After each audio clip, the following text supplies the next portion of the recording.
Au Mali, près de 300 camions-citernes viennent d'arriver à Bamako. Une nouvelle accueillie comme une délivrance par les habitants après plusieurs jours de pénurie totale de carburant. Mais derrière cette arrivée spectaculaire qui a été filmée en grande pompe et montrée à la télévision se cache une réalité bien plus complexe dont on parle très peu.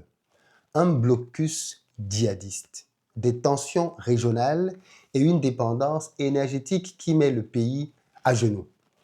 Dans cet épisode, nous allons décrypter ensemble ce qui se passe réellement au Mali. Déjà, il faut commencer par dire que nous sommes dans une période d'euphorie parce que ces derniers jours, Bamako vivait une véritable paralysie. Les stations-service étaient à sec, les transports bloqués et le litre d'essence se vendait à prix d'or sur le marché noir. Donc, quand on a vu débarquer forcément les 300 camions qu'on a pu voir à la télévision, beaucoup y ont vu un espoir. Imaginez un pays qui vit sans carburant de nos jours, avec tous les impacts que ça peut avoir. Voilà la réalité par laquelle le Mali passe, ou du moins est passé, depuis quelques jours. Aujourd'hui, il y a bien évidemment une solution qui a été rapidement trouvée au travers de ces camions-citernes, mais il faudrait peut-être qu'on comprenne pourquoi le Mali s'est-il retrouvé dans cette situation critique. Que s'est-il donc réellement passé? Pourquoi on en arrive à une situation de crise qui finit par paralyser l'essentiel du pays? Tout part de Caïs. Alors, je dis Caïs, dites-moi comment ça se prononce dans les commentaires. C'est à la frontière du Mali avec le Sénégal. Depuis le début septembre, des groupes djihadistes du G-NIM, qui est lié à Al-Qaïda, y ont imposé un blocus total, complet. Ils ont empêché à des camions de circuler, bloquant notamment ceux qui transportent des carburants depuis le port de Dakar. Résultat, l'unique voie d'approvisionnement du Mali a été coupée. KS, c'est une zone stratégique. Par là transitent près de 80% des importations du pays. En bloquant cet axe, les djihadistes ont réussi à toucher le cœur de l'économie malienne, sans avoir à tirer un coup de feu à Bamako. Et là, on arrive donc désormais dans une guerre qui prend une dimension qui n'était jusque pas là prévue. On a vu des affrontements militaires avec des djihadistes. On a vu des affrontements dans lesquels il y a eu des pertes de soldats. On a vu des affrontements dans lesquels il y a eu des pertes de population. Il y a eu des pertes au niveau des djihadistes et on a pensé que le combat se limitait à la zone purement militaire. Aujourd'hui, les djihadistes transportent le combat à un autre niveau. Il est désormais question d'essayer en tout cas d'asphyxier le pays, d'asphyxier l'économie malienne. Et pour ça, ils sont parvenus à tenir une route hyper stratégique, la frontière entre le Sénégal et le Mali, notamment dans la zone de Caïs, zone par laquelle justement transite en réalité l'essentiel, 80% des importations que reçoit le pays. Ça veut donc dire que... Et pourquoi est-ce qu'on est dans cette configuration? Il faut bien comprendre tout ce qu'il y a derrière. En réalité, le blocus n'est pas le seul facteur. Tout ceci est vécu aussi durement parce que le Mali, bien aussi les autres pays de l'AES, le Burkina et le Niger, vivent sous le poids d'un embargo sur l'importation de carburant. Depuis la rupture avec plusieurs partenaires occidentaux et la détérioration des relations avec la CEDEAO, des circuits d'approvisionnement sont désormais plus longs, plus coûteux et plus risqués.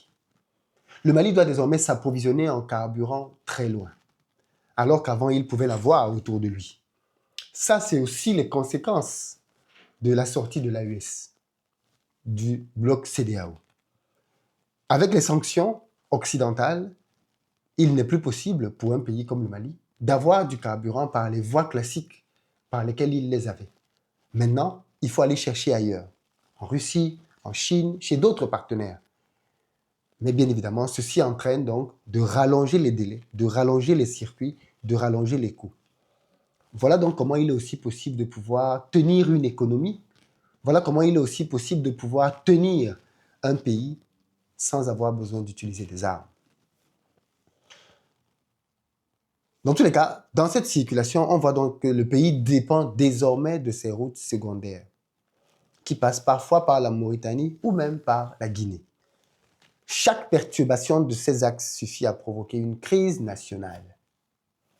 Les autorités de transition ont tenté de reprendre la main. Elles ont annoncé une opération de sécurisation des routes et une priorisation du carburant pour les hôpitaux, les transports publics et les services d'urgence. C'est dans ce cadre d'ailleurs qu'un convoi de 300 camions-citernes a pu rejoindre Bamako, escorté par les forces armées.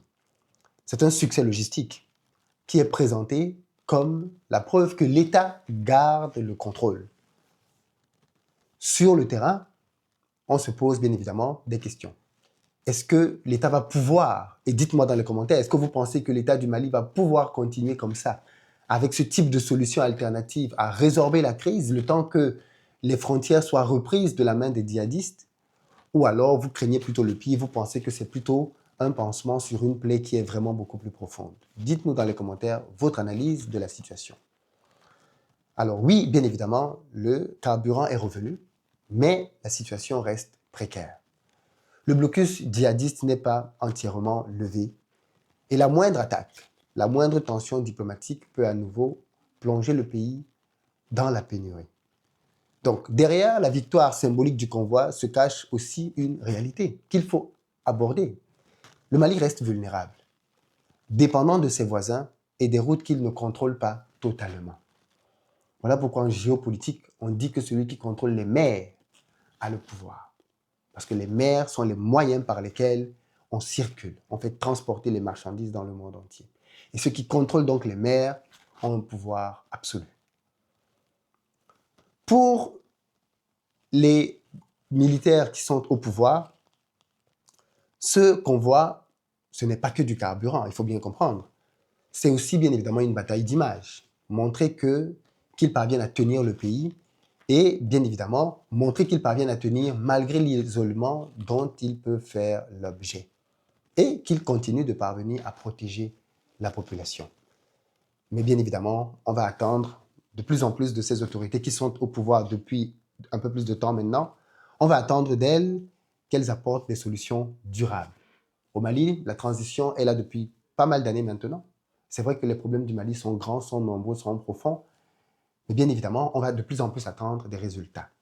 On va attendre des solutions concrètes en termes de sécurité, en termes d'énergie, en termes d'emploi et en termes de stabilité.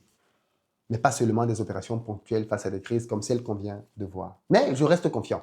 Je reste confiant que les autorités de l'AES sauront trouver les voies et moyens de donner aux Maliens, d'abord en priorité, ce dont ils ont besoin pour être épanouis chez eux. C'est le rôle principal des autorités. Mais je voulais quand même partager cette actualité pour que vous preniez bien conscience que le combat n'est pas facile, que le combat n'est pas toujours là où on le croit, et que même s'il est vrai que ces pays-là se battent avec les armes qui sont les leurs, les choses ne leur sont pas facilitées du tout.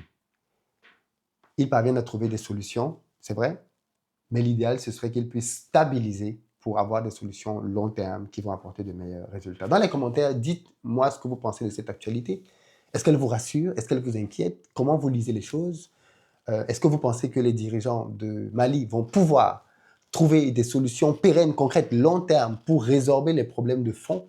Ou alors on va être comme ça un peu plus longtemps sur des solutions pansements? Quoi qu'il en soit, je vous tiendrai informé de la suite de ce qui se passera au Mali, dans l'AES, mais aussi ailleurs sur le continent africain. Si vous êtes nouveau ici, n'hésitez pas à vous abonner pour ne manquer aucun de nos épisodes dans lesquels on parle de l'actualité africaine. Peace!